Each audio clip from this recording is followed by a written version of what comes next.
Shalom, selamat pagi Bapak Ibu yang dikasihi oleh Tuhan. Gimana kabarnya Bapak Ibu? Luar biasa? Amin. Saya melihat wajah-wajah yang sudah siap memuji Tuhan, wajah-wajah yang penuh dengan sukacita. Boleh lambaikan tangan yang bersukacita pada pagi hari ini. Beri tepuk tangan yang meriah untuk Tuhan kita Yesus Kristus.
syukur yang kami naikkan dari bagimu Tuhan. Terima kasih Tuhan untuk jiwa-jiwa yang sukacita pada pagi hari ini Tuhan. Terima kasih Tuhan untuk tubuh yang sehat yang Tuhan kasih atas setiap kami ya Bapa. Pada pagi hari ini Tuhan, tiba saatnya untuk kami memuji Engkau Tuhan. Kami menaikkan pujian yang terbaik untuk Engkau. Kami menyembah Engkau lebih lagi Bapa. Dan kami percaya Tuhan, saat kami menyembah-Mu Tuhan, Engkau hadir pada pagi hari ini. Dan kasih-Mu melawat setiap kami ya Bapa. Terima kasih Tuhan, terima kasih Bapa. Kami siap untuk mulai ibadah kami pada pagi hari ini. Haleluya. Amin. Shalom. Wah, ada suaranya, coba sekali lagi. Shalom. Selamat pagi. Haleluya. Ada sukacita? Amin. Tapi kok belum tersenyum ya? Oh,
puji Tuhan, ya. Saya mau dengar semangatnya Bapak Ibu semua, nyanyi lebih keras. Tahu lagu ini ya semuanya ya? Tahu ya? Tahu ya? Coba yang kaum wanita aja, kaum wanita ya, nyanyi keras, lebih keras ya. Monggo sambil derek Gusti.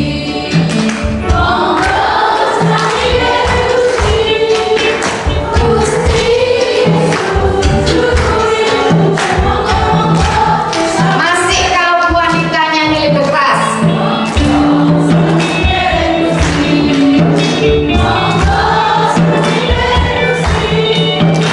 Gusti, juru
Kasih Tuhan itu gak pernah berhenti.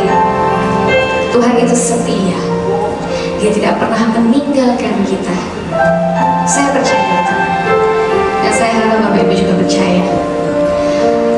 Meskipun kita dalam keadaan yang mungkin jatuh ya, mungkin dalam lembah yang kelam, sulit,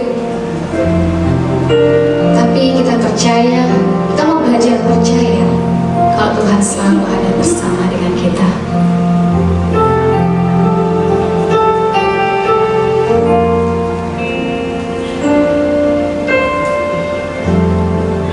Banyak yang kau perbuat di dalam hidupku, rencana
janji-janji Tuhan, ya dan amin.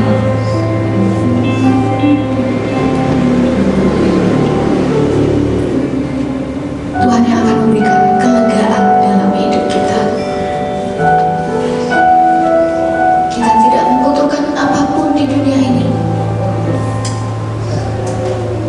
Kita hanya membutuhkan Tuhan, satu-satunya pribadi. Dialah yang menciptakan kita, Dialah yang memperhatikan kita, menyayangi kita lebih dari siapapun.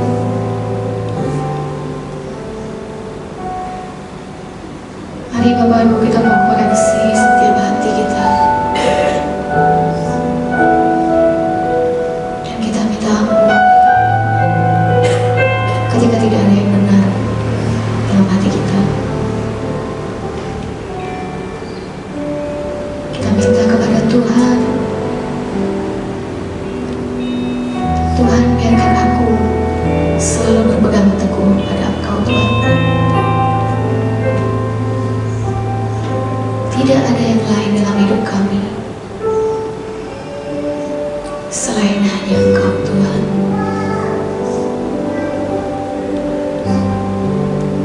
Ku bersyukur Bapa, ku bersyukur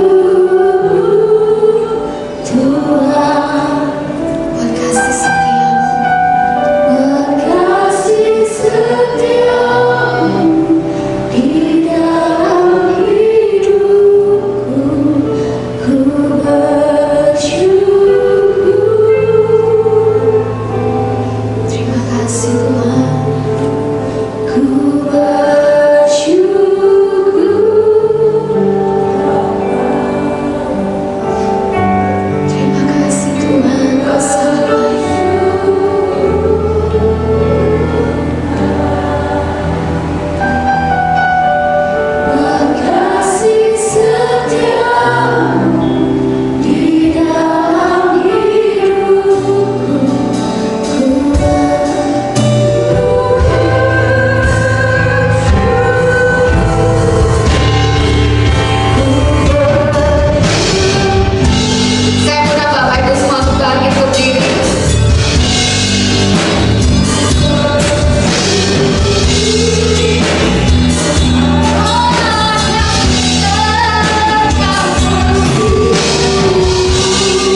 Bapa yang sangat baik dalam hidup kami.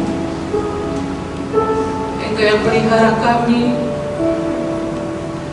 Kami boleh ada sampai pagi hari ini, semua karena Engkau Tuhan. Terima kasih Bapa. Terima kasih buat segala-galanya dalam hidup kami.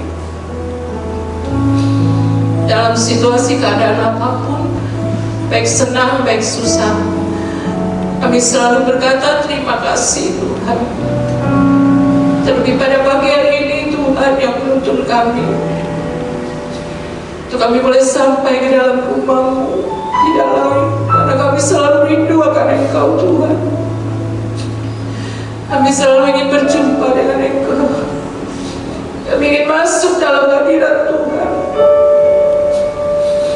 Kami percaya Roh Kudus sudah menjaga setiap hidup kami pada pagi hari ini, sehingga kami pulang dari tempat ini kami diberkati oleh Tuhan. Terima kasih Tuhan buat segala-galanya, buat berkat-berkat yang Tuhan beri dalam hidup kami, sehingga selalu kami bisa bersyukur Tuhan dalam segala perkara. Terima kasih Bapa, Engkau terlalu baik dalam hidup kami. Kasih setiamu, anugerah besar buat hidup kami. Terlebih pada pagi hari ini Bapa, terima kasih Tuhan, Kau tahu setiap hati kami. Tidak ada yang dapat kami sembunyikan di hadapan Tuhan. Semuanya terbuka Tuhan. Oleh karena itu belajar kami terus hidup jujur dengan Tuhan, hidup benar, berjalan bersama dengan Tuhan. Terima kasih Tuhan, biar Roh Kudus yang mengerjakan di dalam setiap kami. Terima kasih saat kami memuji, menyembah, Engkau hadir bersama dengan kami. Dan kami percaya pujian penyembahan kami sudah naik di hadapan-Mu Tuhan. Dan sebentar Tuhan berikan kami hati, Tuhan berikan kami telinga, untuk kami boleh mendengar setiap kebenaran firman-Mu Tuhan. Dan biarlah firman-Mu ini yang selalu menuntun langkah-langkah perjalanan hidup kami. Terima kasih Tuhan, mau urapi setiap kami Tuhan. Setiap jemaat-Mu diurapi Tuhan. Baik kami hamba-Mu yang menyampaikan firman-Mu, Tuhan pakai Tuhan. Hamba yang gak bisa apa-apa, tapi kami percaya hamba yang bodoh, hamba yang berdosa ini Tuhan. Tapi kami percaya Roh Kudus yang sudah mengurapi hamba-Mu, sehingga benar-benar firman ini menjadi berkat buat setiap kami yang mendengarnya Tuhan. Dan kami boleh menjadi pelaku-pelaku akan kebenaran firman. Terima kasih Tuhan, terima kasih Bapa. Saat ini kami tahu kuasa iblis tidak pernah tinggal diam, selalu berusaha untuk mengganggu jalannya firman-Mu disampaikan.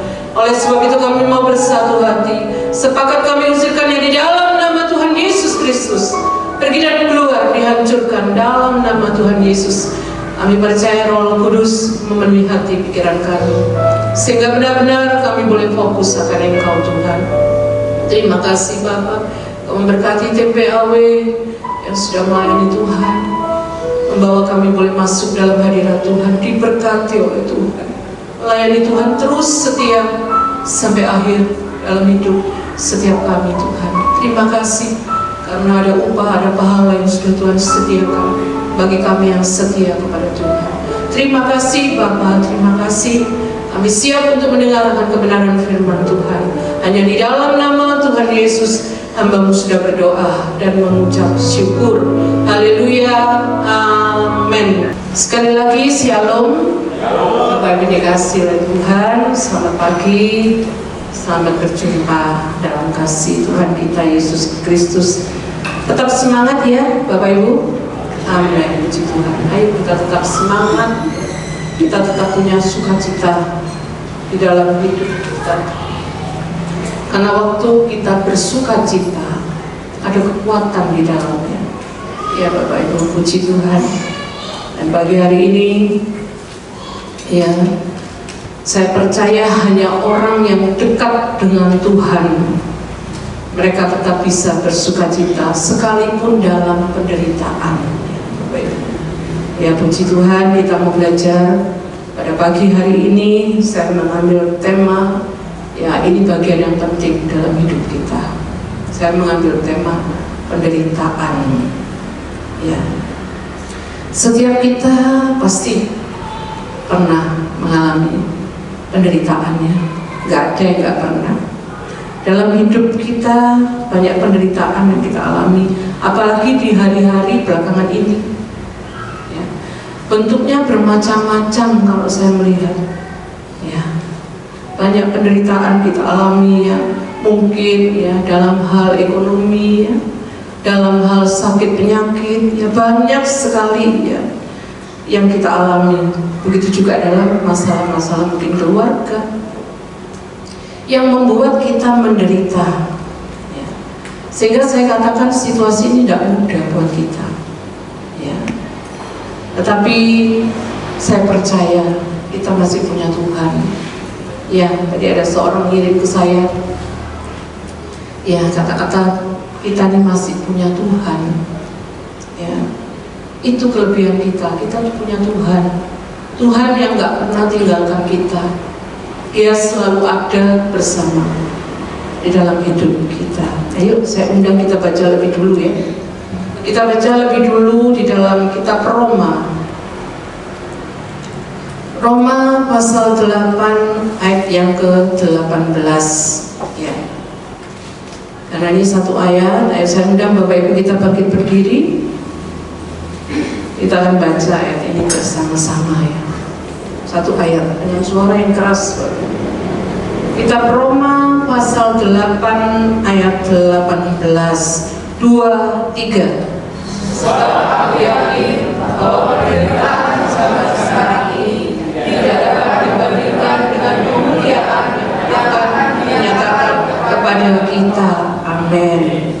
Silakan duduk, Bapak Ibu dikasihi Tuhan. Tuhan Yesus memberkati kita semua. Tuhan dikatakan ya, penderitaan zaman sekarang ini ya, berarti memang setiap kita pasti menderita. Tapi waktu kita di dalam Tuhan ya, kita beda loh penderitaan kita ya. Setiap kita pasti menderita. Gak ada orang yang percaya Tuhan, dia anak Tuhan, dia tidak menderita. Tidak ya. Karena firman Tuhan memang bilang, barang siapa mau ikut aku, dia harus menyangkal diri, memikul salib. Memikul salib kan sakit kan, menderita. Memikul salib setiap hari baru ikut Tuhan. Makanya saya bilang gak mudah ya. Makanya jangan sampai keliru kita waktu kita ikut Tuhan ya. Kita harus mengerti betul-betul ya. Makanya seringkali kita mengeluh dalam hidup kita, mengatakan Tuhan, aku loh setia Tuhan sama Tuhan ya. Aku melayani, semua aku layani Tuhan. Aku setia beribadah, setiap minggu tidak pernah bolong Tuhan. Aku datang terus ya. Aku memberikan semua yang aku punya, persembahan-persembahan yang terbaik aku berikan ya kan. Contohnya kita banyak persembahan, ada persembahan Natal, sekarang ada perpuluhan kan gitu ya kan, ada kolektan. Aku memberikan yang terbaik. Tapi kenapa kok tetap ada masalah ya. Bahkan saya pernah baca, ada seorang bilang gini, ikut Tuhan lebih tidak enak ya, malah ikut Tuhan aku banyak dapat masalah. Waktu aku tidak ikut Tuhan, hidupku enak. Tapi begitu ikut Tuhan ya, hidupku ada dalam masalah ya. Kenapa justru itu terjadi? Karena ikut Tuhan itu tidak mudah, ada proses yang Tuhan kerjakan ya. Makanya ada firman Tuhan mengatakan, banyak yang dipanggil tapi sedikit yang dipilih ya. Makanya berarti apa? Ada penyaringan dari Tuhan. Banyak memang dipanggil, berbondong-bondong kita datang sama Tuhan, tapi yang dipilih sedikit. Bagaimana kita bisa masuk pilihan Tuhan? Yaitu ya, kita harus bertahan di dalam prosesnya Tuhan, dan itu tidak mudah. Makanya kita belajar pada pagi hari ini supaya Bapak Ibu bisa mengenal lebih dalam lagi kenapa kita harus menderita ya. Saya akan belajar dua hal penting ya dalam penderitaan. Yang pertama, cara pandang kita. cara pandang kita terhadap penderitaan, pertama kita harus tahu dulu. Yang kedua, respon kita. Bagaimana respon kita waktu kita menderita? Ya, itu yang kita mau belajar pada pagi hari ini. Ya, tadi saya katakan yang pertama kan cara pandang. Ya, cara pandang kita terhadap penderitaan yang kita alami. Supaya apa? Supaya kita ini kuat, Bapak Ibu. Ya, seringkali kita menderita, pasti kita itu lemah. Jarang orang yang dalam penderitaan itu bisa kuat, bisa bertahan. Karena proses yang Tuhan kerjakan itu tidak instan. Tuhan itu tidak bekerja instan dalam hidup kita. Ada waktunya, dan yang tahu itu Tuhan waktunya, kan iya, ya kan? Makanya kadang-kadang kita, Tuhan kok nggak selesai-selesai, ya? Aku mengalami hal ini terus, Tuhan, bahkan tidak pernah selesai. Tidak menunjukkan bahwa Tuhan itu mau menolong dalam hidupku. Mungkin kita sering mengatakan demikian. Ya. Makanya saya katakan kita perlu tahu dulu, ya, cara pandang kita terhadap penderitaan yang terjadi dalam hidup kita itu ada 4. Ya, yang pertama, ya, kita menderita itu ada tujuannya. Ya, tidak ada penderitaan yang sia-sia di dalam Tuhan, nggak ada, Bapak. Ya. Penderitaan yang Tuhan beri dalam hidup kita itu ada tujuannya. Semua yang Tuhan lakukan dalam hidup kita itu untuk kemuliaan nama Tuhan. Iya kan? Seperti saya ingat cerita, ya, anak yang buta. Kan murid tanya sama Tuhan, salahnya siapa Tuhan?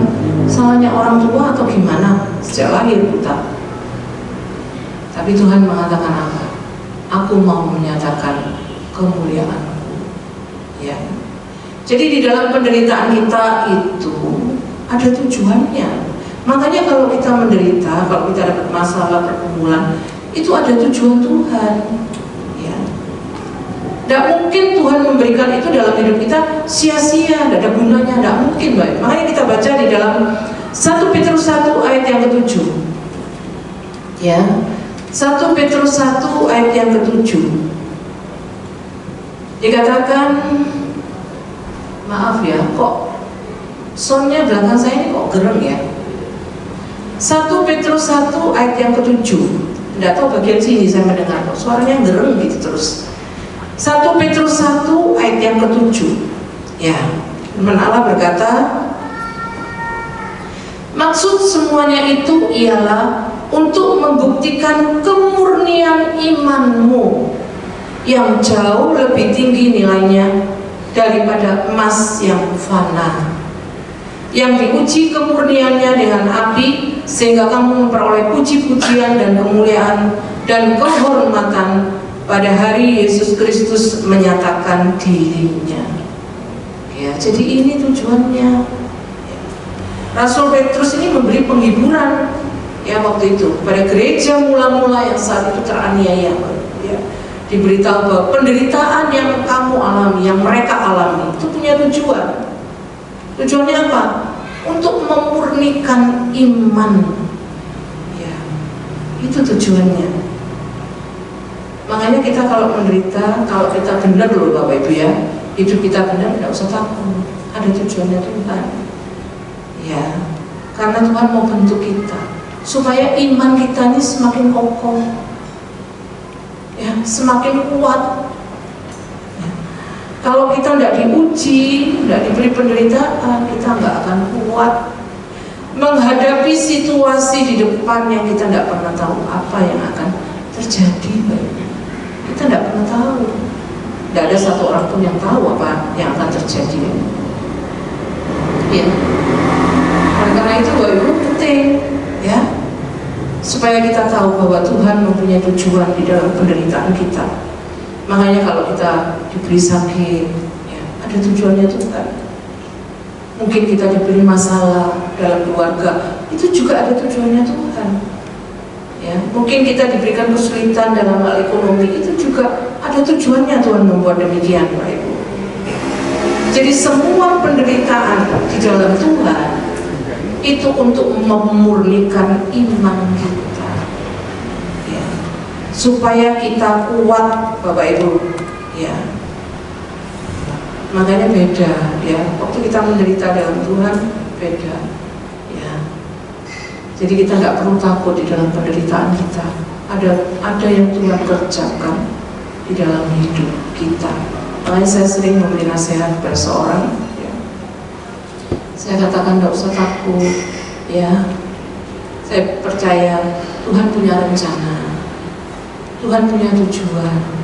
Di dalam setiap sakitnya Tuhan punya tujuan, ya.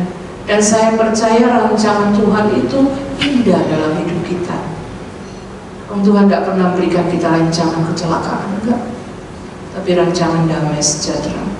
Saya selalu katakan gitu, tetap kuat, terus berjalan bersama Tuhan, ya. Saya percaya Tuhan yang akan memberikan kekuatan. Yang pertama, makanya kita harus tahu dulu bahwa penderitaan di dalam Tuhan itu punya tujuan.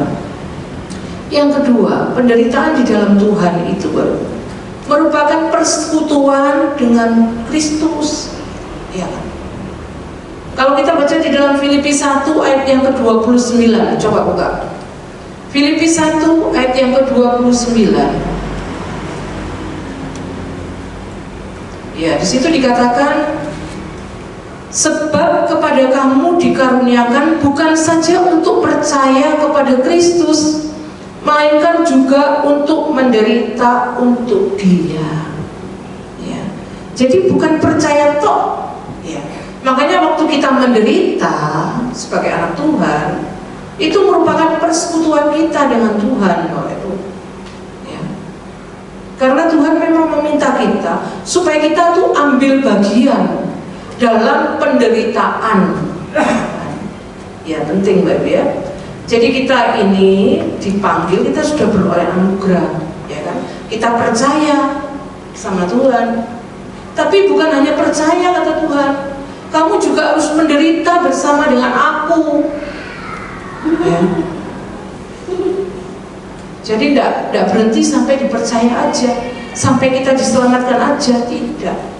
Makanya penderitaan di dalam Tuhan itu merupakan persekutuan kita dengan Kristus.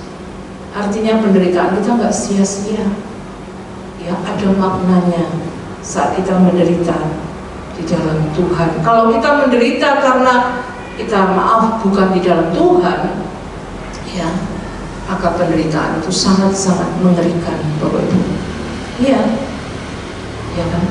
Karena waktu kita menderita bukan di dalam Tuhan, itu karena kesalahan kita. Tapi kalau kita menderita di dalam Tuhan, itu karena persekutuan kita dengan Tuhan. Makanya waktu kita mengalami sesuatu dalam hidup kita, ya, masalah, pergumulan, penderitaan apapun, sakit penyakit apapun, pertama memang kita harus koreksi dulu, introspeksi, ya. Apakah kita memang sudah benar jalan kita, ya. Tapi kalau jalan kita salah, kan gitu kan, ya, memang kita kan manusia berdosa, kan? Waktu jalan kita salah, minta ampun sama Tuhan, bertobat, ya, berbalik kembali kepada Tuhan, maka Tuhan akan mengampuni kita, ya. Makanya penting, ya, kita mengerti bahwa saat kita menderita itu memang merupakan kehendak Tuhan, ya kan? Karena Tuhan bilang bukan saja kamu percaya, tapi kamu harus menderita bersama Tuhan.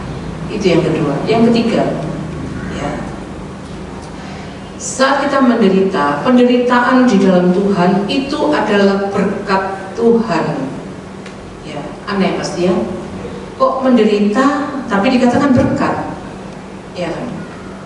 Ya, menderita tapi dikatakan berkat. Kenapa? Seperti di dalam Injil Matius pasal 5, khotbah di bukit, ya, ada 8 ucapan kata bahagia. Tapi yang terakhir-akhir, kalau baca, ya, ayo kita baca dulu, ya. Yang terakhir-akhir kenapa dikatakan berbahagia? Ya, ayo kita baca di dalam Injil Matius pasal 5. Matius pasal 5 ayat 10. Ya, 10 sampai 12. Dikatakan berbahagialah Kalau terjemahan yang tepat itu diberkatilah orang yang dianiaya oleh sebab kebenaran. Berbahagialah, diberkatilah lagi kamu jika karena aku kamu dicela dan dianiaya. Bersukacita dan bergembiralah karena upahmu besar di surga. Sebab demikian juga telah dianiaya nabi-nabi yang sebelum kamu. Katakan 3 ayat ini tentang penderitaan kan? Kalau kita dianiaya, kan dikatakan tadi ya, karena kebenaran dicela. Firman Tuhan katakan berbahagia, diberkati. Ya. Jadi memang penderitaan, kalau kita menderita di dalam Tuhan, ya, itu merupakan berkat dari Tuhan. Ya. Karena kembali lagi bahwa waktu kita menderita, ya, kekuatan Tuhan itu limpah dalam hidup kita. Ya, kekuatannya Tuhan itu berlimpah-limpah. Saya belajar beberapa waktu yang lalu, tapi saya belum sempat bawakan. Ya. Saya belajar, saya sangat-sangat dikuatkan oleh firman Tuhan ini. Ayo coba kita buka ini. Di dalam Kolose pasal yang pertama. Mari kita buka ya. Di dalam Kolose pasal yang pertama ayat yang ke-11. Ya. Dikatakan dan dikuatkan dengan segala kekuatan oleh kuasa kemuliaannya untuk menanggung segala sesuatu dengan tekun dan sabar. Ya, ayat ini jadi rema sehingga saya memandang kebesaran Tuhan, kebaikan Tuhan, kesetiaan Tuhan itu luar biasa loh. Sungguh saya katakan, ya dikatakan dan dikuatkan. Nah, setiap kita ini dikuatkan sama Tuhan dengan segala kekuatan.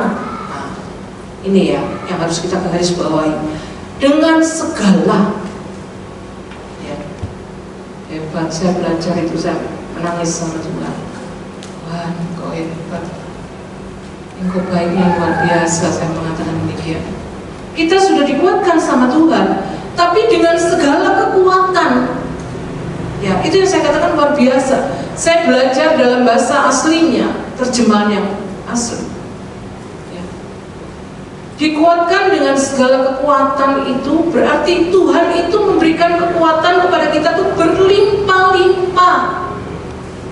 Makanya dikatakan segala, semuanya diberikan sama Tuhan. Kekuatannya yang berlimpah itu diberikan sama Tuhan. Ya. Bahkan ada apa? Dengan terus menerus. Ya. Saya waktu belajar itu saya mengatakan Tuhan, Engkau sangat-sangat baik. Ya. Sehingga saya bilang ada kekuatan Tuhan dalam hidup kita. Makanya saya melihat ada orang seperti contohnya Ayub aja. Kenapa Ayub bisa kuat? Oh sama, Ayub sama, saya manusia, Ayub sama dengan Ayub. Kita ini sama. Tapi kenapa Ayub bisa kuat? Ya itu karena apa? Karena Tuhan memberikan kekuatannya dengan segala kekuatan. Jadi kekuatan yang berlimpah-limpah Tuhan beri buat Ayub. Dan itu terus menerus tidak pernah berhenti dalam hidup kita. Makanya kita bisa tekun dan sabar di dalam prosesnya Tuhan. Kalau enggak kita tidak bisa Bapak Ibu. Ya, luar biasa loh firman Tuhan. Ya, saya belajar dan saya menangis sendiri sama Tuhan. Tuhan yang kau baik. Makanya semakin kita belajar firman, semakin kita mengerti firman Tuhan, sudah tidak bisa ada kata yang kita katakan sama Tuhan. Cuman selalu bilang terima kasih Tuhan. Engkau baik. Ya, Dia selalu baik dalam hidup kita. Ada rencana Tuhan di dalam hidup kita. Makanya kita tidak usah takut mengalami penderitaan. Karena penderitaan itu berkat Tuhan. Karena apa? Tuhan yang akan melimpahkan kekuatannya dalam hidup kita. Makanya betul 1 Korintus 10 ayat 13 mengatakan apa? Pencobaan-pencobaan yang kamu alami itu pencobaan biasa yang tidak melebihi kekuatanmu. Pada waktu kamu dicobai, aku akan memberikan jalan keluar. Itu Tuhan yang luar biasa. Jalan keluar apa Bapak? Kita dihindarkan dari masalah, kita dilepaskan, enggak Bapak Ibu. Tapi apa? Tapi kekuatannya yang berlimpah-limpah terjadi dalam hidup kita. Makanya kita tetap bisa setia sama Tuhan sampai pagi hari ini. Itu karena Tuhan, bukan karena kita, ya. Kita belajar terus ya. Itu yang ketiga tadi ya. Yang keempat, penderitaan di dalam Tuhan itu berbeda dengan penderitaan di dunia ini. Enggak sama. Makanya memang sama-sama menderita, serupa, tapi tidak sama. Sama-sama sakit, kita sama-sama mengalami kesulitan mungkin dalam hal ekonomi, tetapi tetap ada perbedaannya, ya. Karena perbedaannya apa? Penderitaan yang kita alami itu memurnikan iman kita. Sedangkan kalau orang di luar, ya, penderitaan yang dialami itu karena hukuman, kan gitu, karena kesalahannya. Tapi penderitaan yang kita alami, yang Tuhan beri, karena Tuhan mau memurnikan setiap kita. Dan penderitaan yang kita alami, ya, itu cuman sampai di bumi toh, ya. Kita kan tidak mungkin menderita terus, ya. Sampai pada akhirnya kita bertemu dengan Tuhan Yesus dan tinggal bersama Tuhan sampai selama-lamanya dalam hidup kita. Kalau penderitaan di dunia, orang di luar, ya, karena hukuman sampai kepada kekekalan, kebinasaan kekal buat selama-lamanya, kan gitu. Jadi ada perbedaan, ya. Ya, bahkan dikatakan di dalam Yakobus 1 ayat 12, ya, kalau kita bertahan, kita akan mendapatkan mahkota, ya, kehidupan yang sudah Tuhan janjikan dalam hidup kita. Ayo kita buka di dalam Yakobus 1 ayat yang ke-12. Dikatakan, berbahagialah orang yang bertahan dalam pencobaan, sebab apabila ia sudah tahan uji, ia akan menerima mahkota kehidupan yang dijanjikan Allah kepada barang siapa yang mengasihi Dia. Ya, Tuhan luar biasa, ya. Orang yang bertahan dalam penderitaan kita, dalam masalah kita, dalam pergumulan kita, tapi itu ada waktunya. Tidak mungkin selamanya kita menderita, enggak, Pak. Penderitaan itu punya durasi, punya waktu, dan yang tahu waktunya itu Tuhan. Makanya kalau waktu kita bisa bertahan, katakan, ya, maka mahkota kehidupan itu akan Tuhan berikan buat hidup kita. Makanya beda, kan, ya, penderitaan di dalam Tuhan dengan penderitaan di luar, itu beda, ya. Ada kesamaan memang, tetapi secara hakikat esensi ada perbedaan, ya. Karena penderitaan itu akan memurnikan iman kita, Bapak Ibu, ya. Luar biasa. Oleh karena itu kita penting supaya tahu cara pandangmu, ya, bahwa penderitaan yang Tuhan kerjakan dalam hidup kita itu punya tujuan, ya. Penderitaan itu punya tujuan, ya. Dan penderitaan itu juga merupakan berkat Tuhan dalam hidup kita. Waktu kita menderita, ya, itu juga merupakan kehendak Tuhan, ya.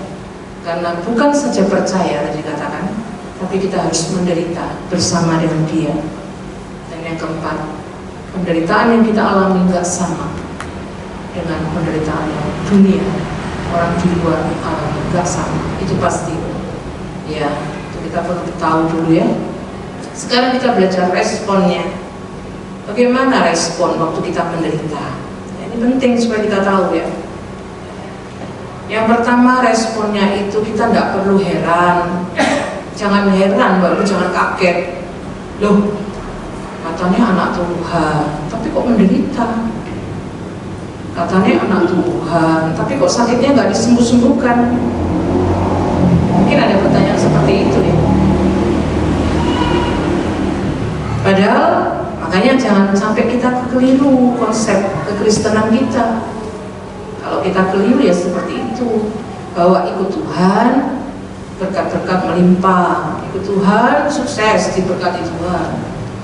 Ya, itu salah. Makanya ikut Tuhan itu sangkal diri, pikul salib, ikut aku, ya, itu ikut Tuhan. Makanya kita nggak usah heran kalau bahkan kita melihat orang yang setia sama Tuhan, dia harus mengalami sakit yang gak sembuh-sembuh. Gak usah heran, gak usah kaget. Ayub loh, firman Tuhan katakan, Tuhan sendiri yang berkata, ya kan? Orang yang jujur, ya kan? Orang yang saleh, orang yang menjauhi kejahatan, Ayub, tapi tetap mengalami penderitaan. Ya, jadi tidak usah heran. Ayo kita buka di dalam 1 Petrus 4 ayat yang ke-12. 1 Petrus 4 ayat yang ke-12, di situ dikatakan, saudara-saudara yang kekasih, janganlah kamu heran akan nyala api siksaan yang datang kepadamu sebagai ujian, seolah-olah ada sesuatu yang luar biasa terjadi atas kamu. Tidak usah heran. Petrus mengatakan kepada jemaat-jemaat dari gereja mula-mula, kalau kamu mengalami penderitaan seperti nyala api siksaan, artinya apa? Seperti neraka. Ya. Kadang kita merasakan, Tuhan, kok aku nih menderita, kok cek sorone, kadang-kadang ya. Kadang-kadang kita mesti gitu kan. Duh, cek berarti rasanya masalahku ini, Tuhan. Ya, pasti kita pernah mengatakan begitu. Padahal teman-teman katakan, jangan kamu heran, tidak usah kaget kita. Ya. Memang setiap kita itu pasti akan diuji oleh Tuhan. Makanya yang tahu itu cuma Tuhan, Pak Ibu. Ya, ujian dari Tuhan itu yang tahu Tuhan. Tuhan yang tahu setiap pribadi kita. Oh, si A lebih kuat, aku pasti mengujinya lebih berat. Ini itu. Jadi Tuhan yang tahu. Makanya kita harus tetap tenang, tidak usah panik, ya, tidak usah bingung. Ya, segala sesuatu itu masih terkendali karena ada di dalam kontrolnya Tuhan. Tidak ada satupun yang terjadi di dalam hidup kita tanpa seizin Tuhan. Ya, seperti Ayub mengalami penderitaan, itu diizinkan sama Tuhan. Kan iblis tanya sama Tuhan, Tuhan kasih, boleh. Ya. Jadi apapun yang terjadi dalam hidup kita, itu seizin Tuhan. Makanya kita tidak usah takut, ya, tidak usah kaget, tidak usah heran, tetap tenang, ya, tenang. Karena waktu kita tenang, ya, kita bisa berdoa. Kalau kita tidak tenang, nggak akan pernah bisa berdoa. 1 Petrus 4 ayat 7, kuasailah dirimu dan jadilah tenang, supaya kamu bisa berdoa. Ya. Waktu kita dalam masalah, ya, waktu kita bisa berdoa, tenang hati ini, sungguh. Karena saya seringkali itu merasakan akan hal itu. Ya, waktu saya dalam masalah, saya duduk diam di bawah kaki Tuhan. Selesainya saya tenang hati saya. Seakan-akan Tuhan melimpahkan damai sejahteranya dalam hidup saya. Ya, kita tidak usah panik, Bapak Ibu, ya. Tetaplah berdoa, ya, supaya Tuhan selalu melindungi dan menjaga kita. Jadi yang pertama responnya, tidak usah heran, tidak usah kaget, Bapak Ibu, ya. Itu yang pertama. Yang kedua, ya, supaya kita jangan kehilangan sukacita. Waktu kita menderita, Tuhan minta itu kita tetap punya sukacita. Kan iya. Ayo, dikatakan 1 Petrus 4. Ya, 1 Petrus 4 ayat yang ke-13 bagian A saja. Di situ dikatakan, sebaliknya bersukacitalah sesuai dengan bagian yang kamu dapat dalam penderitaan Kristus. Ya. Jadi firman Tuhan memang meminta kita, Tuhan itu minta bersukacitalah. Ya. Jadi saat-saat ini kita benar-benar butuh sukacita. Ya. Gak mudah. Kalau kita bersukacita waktu keadaan tenang, waktu keadaan nyaman, enak, mudah. Setiap kita pasti bisa. Tapi waktu kita dalam masalah, dalam sakit penyakit yang begitu berat seakan-akan, ya, apakah kita masih bisa bersukacita? Tapi itu yang Tuhan minta, ya. Di tengah situasi yang tidak menentu, di tengah pergumulan yang sedang melanda, ya, kita melihat, saya tahu hari-hari ini sudah hari-hari akhir, ya. Tuhan sudah gak lama lagi datang, ya, makanya penting, ya, satu-satunya tempat perlindungan kita itu cuma Tuhan Yesus, gak ada yang lain, ya. Makanya waktu saya tadi melihat dikirim seorang, masih ada Tuhan, saya bersyukur. Iya betul, masih ada Tuhan. Ya, dalam hidup setiap kita itu masih ada Tuhan. Ya, oleh karena itu, ayo Bapak Ibu, ya, kita terus semakin dekat sama Tuhan. Ya. Sehingga kekuatan firman Tuhan ini tinggal dalam hidup kita. Ya. Bahkan Nehemia 8 ayat 11, kita buka ya. Saya pernah ini dulu ya, firman ini ya. Nehemia 8 ayat yang ke-11 bagian yang B. Di situ dikatakan Nehemia 8 ayat yang ke-11 bagian B.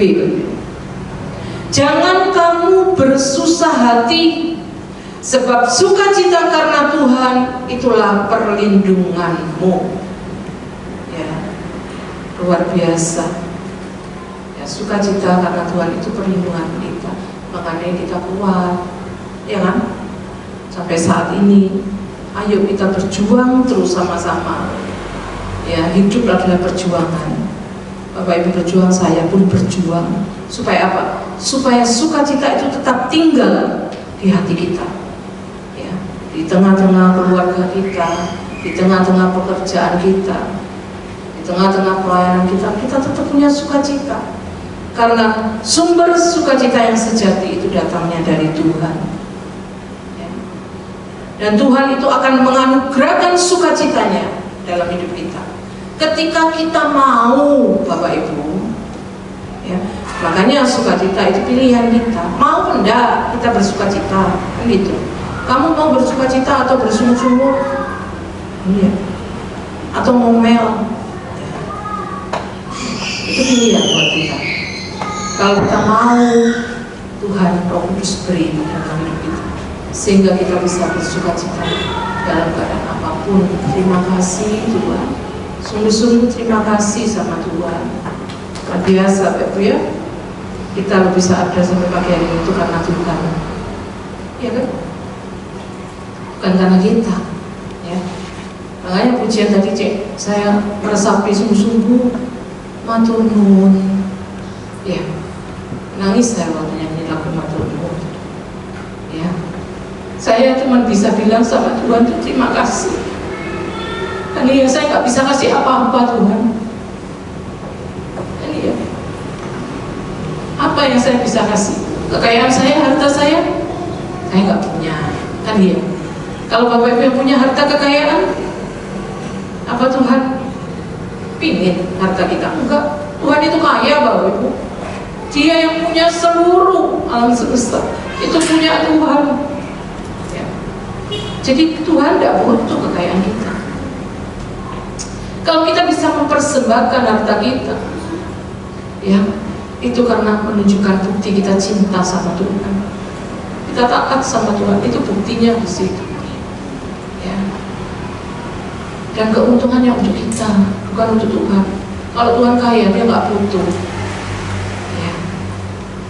Makanya apa yang saya berikan Tuhan nggak ada Tuhan. Cuman saya selalu berkata terima kasih. Ya kan? Terima kasih bahwa apa yang Tuhan kerjakan dalam hidup kita yang terbaik. Ya. Itu yang kedua. Sekarang yang ketiga, bagaimana respon kita waktu kita menderita? 1 Petrus 4 ayat 16a. Yang kita baca. 1 Petrus 4 ayat 16 bagian yang A. Tetapi jika ia menderita sebagai orang Kristen, maka janganlah ia malu. Ya. Jadi yang ketiga, respon kita nggak usah malu. Kalaupun kita harus menderita, ya. Makanya orang Kristen, orang percaya tidak selalu identik dengan berkat. Makanya tadi saya katakan ya, orang percaya juga ada yang menderita. Ya, kan gitu. Contohnya Abraham dan Lazarus, orang kaya dan Lazarus. Orang kaya, Lazarus miskin Mbak.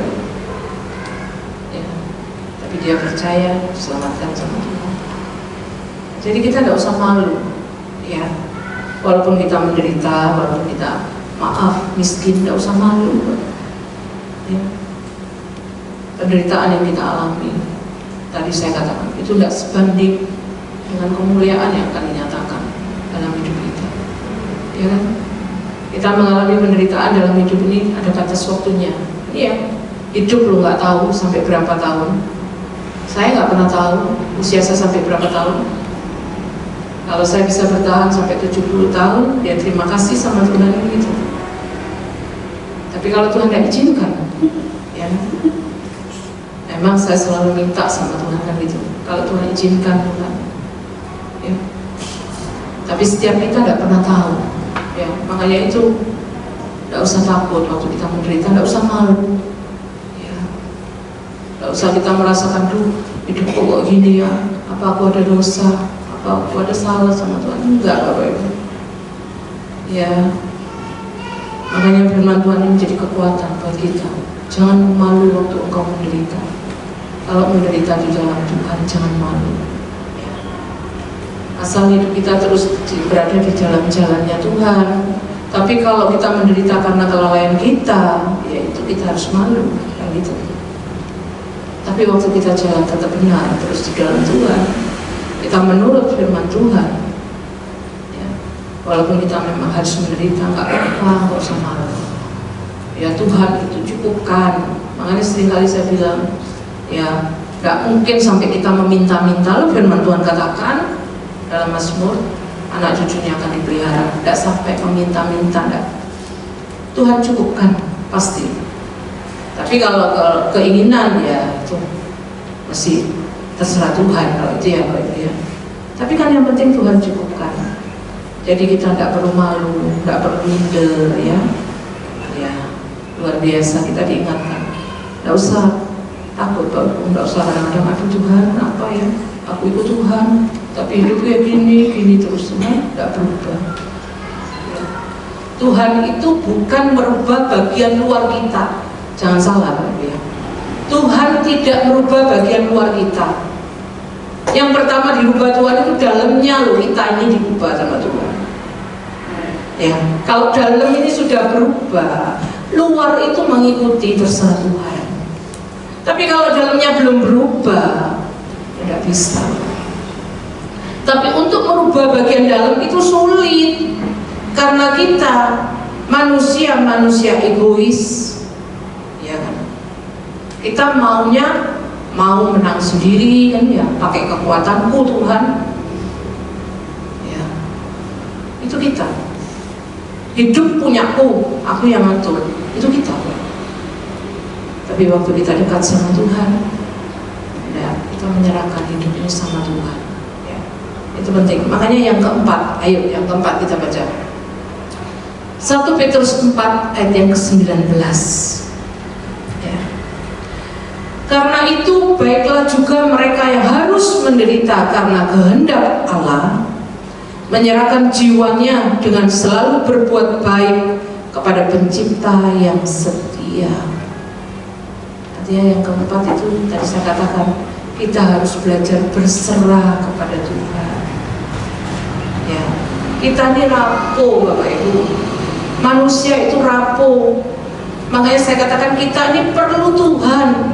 Setiap hari, setiap waktu dalam hidup kita ini butuh Tuhan. Ya. Makanya betul yang terakhir respon kita harus belajar berserah sama Tuhan. Bahkan kita belajar berserah bukan hanya kepada kehendak Allah, seperti yang tadi dikatakan ya, ayat yang kita baca. Tetapi kita belajar berserah kepada apapun yang diizinkan Tuhan terjadi dalam hidup kita. Ya. Terus kita bilang Tuhan maunya apa dalam hidupku? Tuhan memang tidak ingin setiap kita susah, enggak. Tuhan tidak ingin kita mengalami penderitaan, tidak ingin Tuhan. Tapi kadang-kadang penderitaan itu diizinkan sama Tuhan terjadi dalam hidup kita. Ya. Makanya itu kita perlu tahu, ya. Penderitaan itu diizinkan kadang-kadang Tuhan terjadi. Buktinya Ayub. Ya, iblis datang. Kita kan tidak pernah tahu. Siapa tahu iblis datang sama Tuhan. Tuhan, sial. Ya. Enak, Tuhan dikasih enak hidupnya. Nah, Tuhan bilang, ya bisa. Nah kan gitu kan. Kita tidak pernah tahu. Kan iya. Makanya yang terjadi dalam hidup kita itu selalu diizinkan Tuhan. Ya. Makanya kita perlu belajar berserah sama Tuhan. Serahkan semuanya sama Tuhan. Karena satu-satunya tempat kita berlindung itu cuma Tuhan. Gak ada yang lain, Bapak Ibu. Ya. Bahkan firman Tuhan berkatakan. Kita baca di dalam Mazmur 37 ayat yang kelima. Ya. Mazmur 37 ayat yang kelima. Ya, dikatakan, serahkanlah hidupmu kepada Tuhan dan percayalah kepadanya dan Ia akan bertindak. Amin. Ya. Firman Tuhan loh sudah mengatakan, serahkan hidupmu kepada Tuhan. Ya. Makanya seringkali saya katakan baik di doa pagi saya selalu mengatakan, serahkan hidup kita sama Tuhan. Ini loh, Tuhan tak serahkan semuanya berarti kan. Ya. Contohnya saya menyerahkan misalkan ada tisu ini, tak serahkan tuh. Dan mungkin tisunya hotel ini Tuhan tak serahkan. Serahkan semuanya. Setelah kita menyerahkan, firman Tuhan katakan, percayalah kepada Tuhan. Oh, kita menyerahkan tapi kita tidak percaya sama Tuhan. Ya, iya Tuhan tak serahkan Tuhan hidupku. Tapi aku sih ragu-ragu sama Tuhan. Benar tak Tuhan itu tolong aku? Nah, kita kan sering gitu. Ya, dalam hidup kita sering gitu, Bapak Ibu. Ya, makanya firman Tuhan itu, iya dan amin, betul. Serahkanlah hidupmu kepada Tuhan dan percayalah kepada-Nya. Waktu kita percaya sama Tuhan, Tuhan akan bertindak. Makanya Keluaran 14 ayat 14 mengatakan Tuhan akan berperang ganti kamu, kamu diam saja. Ya. Karena kita sudah percaya sama Tuhan, tak serahkan Tuhan. Seluruh hidupku, seluruh masalahku, penderitaanku tak serahkan sama Tuhan. Tuhan mau buat apa dalam hidup? Ya, tak apa-apa. Terus berjalan sama Tuhan. Ya. Saya dulu berpikiran waktu hambanya sudah dipanggil Tuhan, selesai masalah saya. Tapi Tuhan katakan tidak, aku akan terus proses hidupmu. Ya, itu Tuhan, Dia baik. Dia akan proses hidup saya satu demi satu. Sampai pada akhirnya apa? Pada akhirnya kan kita harus serupa sama Tuhan, serupa dan segambar dengan Tuhan. Bagaimana kita bisa langsung serupa sama Tuhan? Tidak bisa, Bapak Ibu. Harus ada proses. Itu setiap kita itu akan diproses sama Tuhan. Ya, makanya kalau kita hidup tidak diproses, kadang-kadang ada pertanyaan ya, apa Tuhan cinta apa enggak ya? Ya, kadang-kadang kalau hidup kita cuma diberi adem ayem, tidak ada masalah. Kadang-kadang kita bingung malah, Tuhan sayang enggak ya sama aku ya? Apa aku tidak diproses sama Tuhan? Ya, proses Tuhan itu banyak, Bapak Ibu.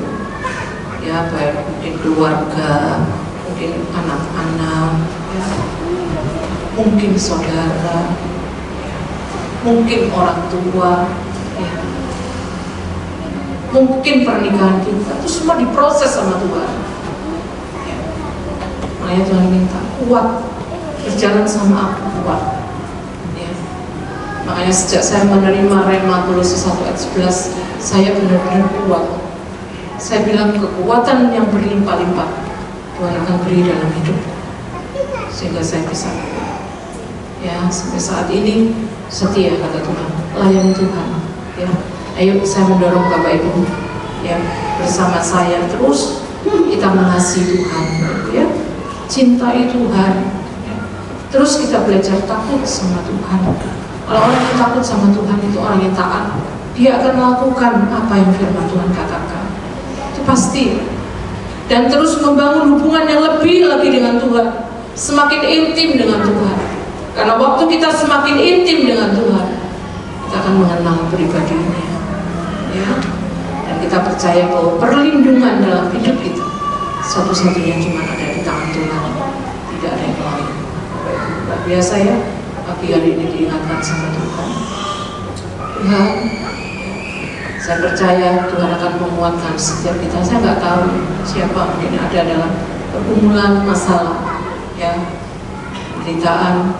Tuhan tetap bilang, kuat, nah kamu bersama aku. Ya, kemarin salah pagi saya dipanggil seorang, ya, dia bicara sama saya empat mata, dia menangis. Saya katakan, Ci, kekuatan Tuhan akan beri. Saya katakan, Tuhan tidak pernah tinggalkan. Ya, rancangannya itu indah dalam hidup kita. Tidak usah merancang yang terlalu jauh, saya katakan. Tetaplah bersyukur sama Tuhan.